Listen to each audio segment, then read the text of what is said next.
What is going on, guys? Welcome back to the MG YouTube channel. I'm Malcolm Grubb, CEO of Elite Automation, Elite Properties, and an investor in Tesla. Got a Tesla video for you today, and it's been an epic week. If you're staying involved in what's going on in the news with Tesla and with the stock price, it's been amazing. But today, I feel like it's an extremely special day. Not only is the stock up, but it's up for a super awesome reason, and that reason being Elon Musk just invested $1 billion into Tesla stock.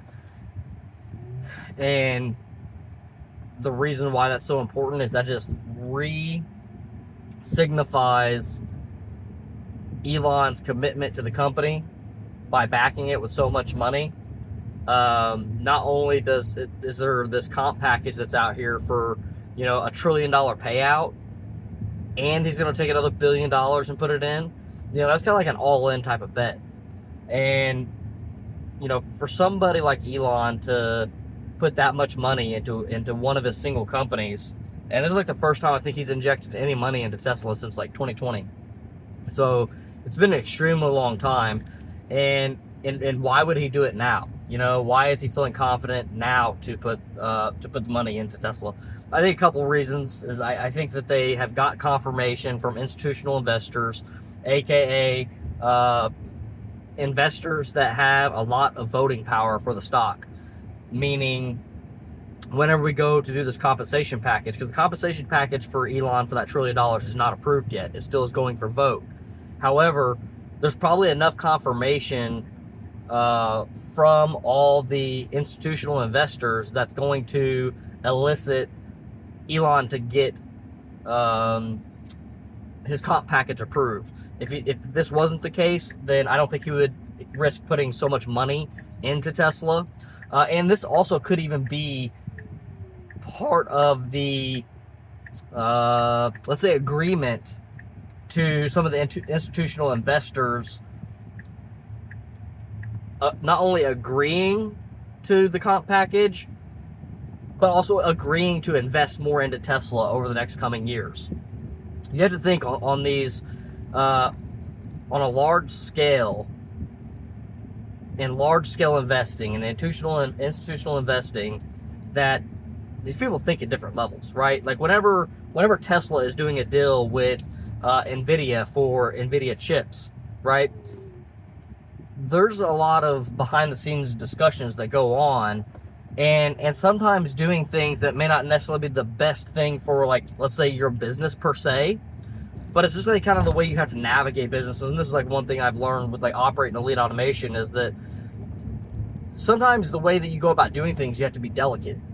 And like, to give another example of this is for Dojo, the Tesla's computer. It could be a plausibility that Elon was having a meeting with Jensen, which is NVIDIA CEO, and he said, look,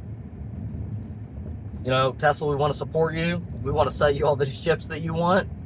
However, we don't like this idea that you have this Doge computer that's essentially a competitor to us. So how about you do this? How about you just kill off the whole Doge thing? You deploy all your resources to one particular chip, using the NVIDIA chip and building out your own design cluster for like what the AI chip will look like. And then we'll do X thing. We'll cut you some discount on pricing, or we'll guarantee so much, volume or whatever it may be, right? And then basically Tesla or Elon agree to that and then kill off Dojo and then continue on. So that same type of thing happens with like institutional investors, and they could say, okay, well, look, I'll tell you what, you'll get our commitment to invest X amount of money over the next 2 years. We'll go ahead and agree to your comp package. However, we want you to also take X amount of dollars and put it into the stock yourself.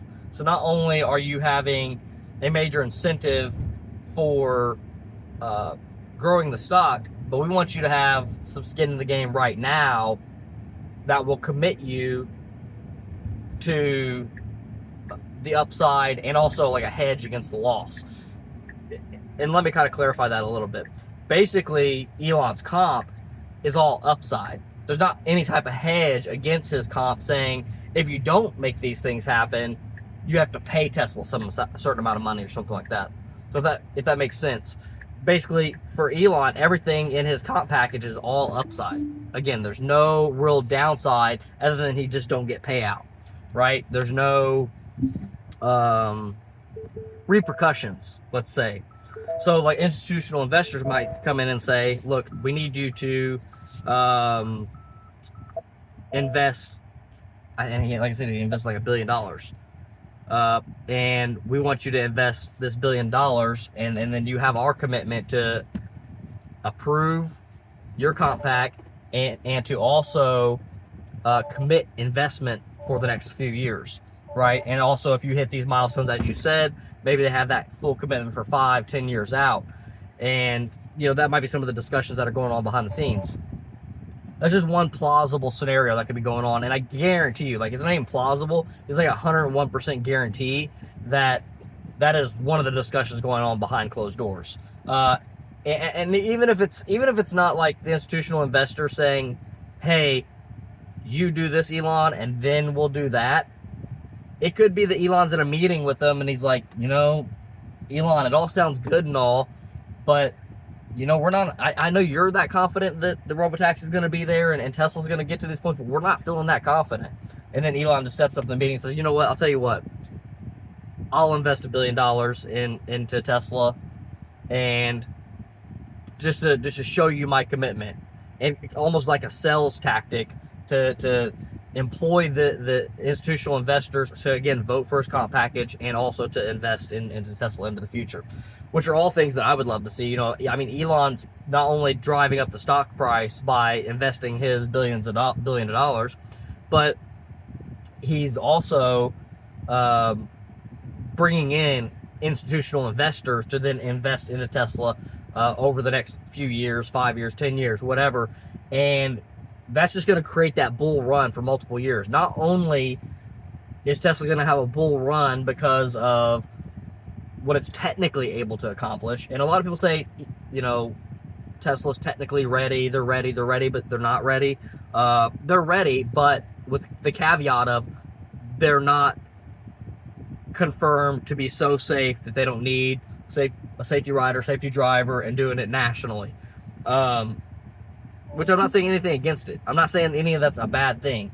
I'm just saying that, like, some people say that, like, they're ready, when technically, on a technical basis, they're not ready until the safety's validated, confirmed, and they can 101% pull safety riders and drivers out of the car. And they don't even have to pull out the safety riders and drivers out of the car. They just have to have the data and present the data saying, this is how safe we are. We could pull the people out of the vehicle yesterday, and whenever, but we're not going to. The data says we can, but we're not going to. That's okay as well. But we need that data that says we can, but we're not going to. So Tesla's going to be technically ready, and they're set up to be technically ready better than ever over the course of these next couple years. I think we're going to see the most massive growth we've seen out of Tesla these next couple years over any other year ever in Tesla's history. And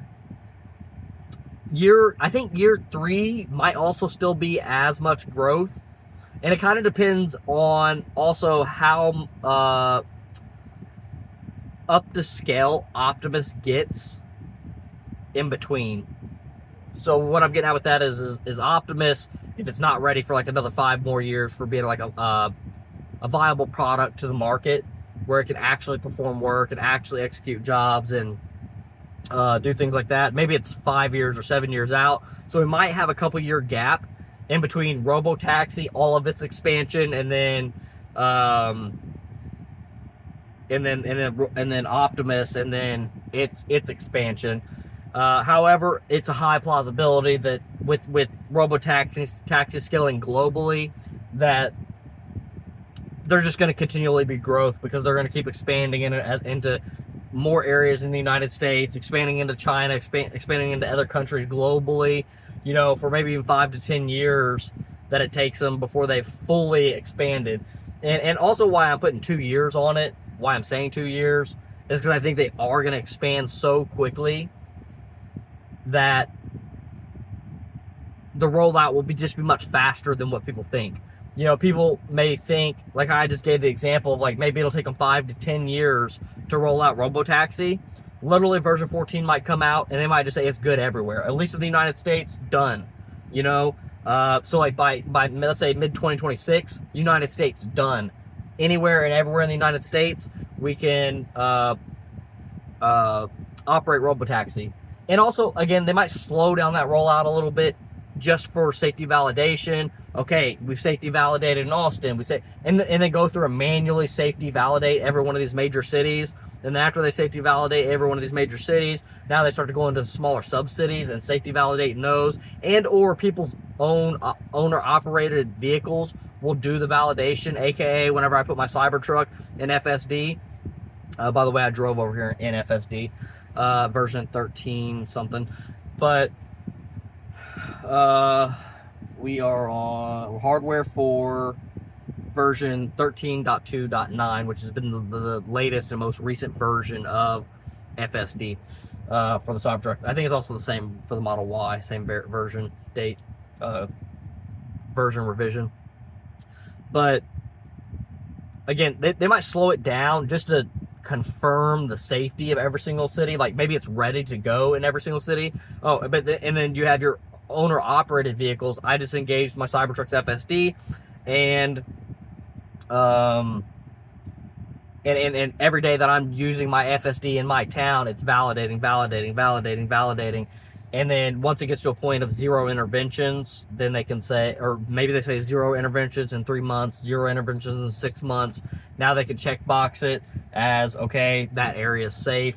We, you know, don't need to manually validate that area.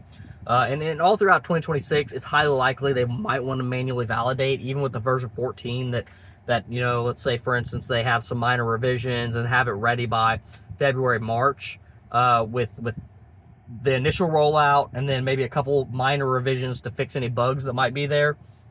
So like in that March timeframe, I mean, it could be so good at that point in time that, again, we just don't need any extra safety validation, right? It'll be safer than a human by the 2 to 3x or whatever. But yeah, so I mean, Elon investing this amount of money is a huge cue to the potential growth of the stock, the bullish run we're about to see, institutional investors adopting and getting in, Elon getting the comp package that he's saying that that's out there. Elon actually executing on that comp package to get us the results of that comp package, which is to take Tesla up to like $8 trillion from its current like $1 trillion market cap. So that's an 8x on your money or whatever. And like with me, I'm trading options. Like literally just in this past week, I 2x my money just from, you know, Tesla being up. Let me pull it up real quick. Tesla 1 week. So I'm personally up in this 1 week 71%, which is that's almost a 2x, but that's it depends on how you want to look at it, because if I go back like an extra week, again, it's because of the fluctuation in price and all that good stuff. 419, where it's at 419 and we was at like 430 just earlier, so we had a little bit of a pullback. But in the past 1 week, Tesla's up 18%. In the past 1 month, 26%. So that gives some perspective of how much we've grown in just this short period of time. Oh, what was I getting at there? I was trying to call out some of the option things, I think is what I was trying to get at. So Tesla has basically grown like 20% in the past week, and the options that I'm trading is like 1 week. Yeah, 18.5% for Tesla at this very moment in the past week. The options are up 70%. No, 83% in the past week. They're up 83% in the past week. Tesla's up like 18% in the past week. So huge gap, huge delta. So again, if he can hit that 8 trillion, that's an 8x return. I'm just use easy numbers. If you had $100,000 in Tesla, you will now have $800,000.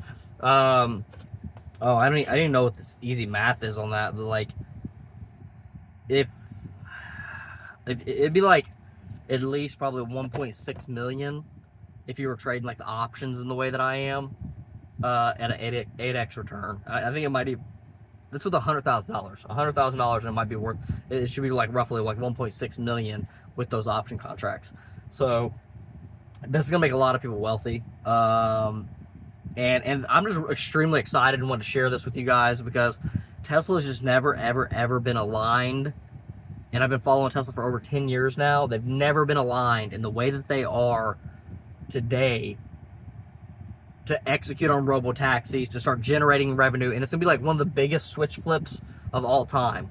The same thing that you see with like the NVIDIA pop whenever, you know, I mean, it's like everything. Amazon, like those the people that invested at like, you hear like somebody invested like, yeah, if you'd have invested $1,000 in Amazon back in blah, blah, blah, you'd be a millionaire today. This is close to that same number. This is close to that same number. Especially if you do some option stuff. And again, I do long-term options. I do basically what a lot of people call leaps, where my options expire in like 2027. Whenever I hit like January 2026, I'm going to roll those over into 2028 options. So I want to be very clear on that. Like, I don't do any short-term option trading. I do all super long-term option trading. My major position is in 710 calls at a January 2027 expiration date. Again, when 2026 rolls around, January 2026, roughly about that time frame, I'm gonna re-roll those over, and I'm probably gonna roll those into something dumb high, like whatever the highest option is that they'll give me, like $1,000 call, like $1,000 call at an expiration of like 2028. So literally, I'll choose whatever the highest option is. I like to do that because I just have that much faith that Tesla's actually going to get there. And if that's the highest option that is on the market, as we get closer to that option's value is going to just skyrocket. Generally, a lot of options will follow the same price, so a lot of times the actual strike price doesn't matter as much, especially like Tesla and how much volume is in the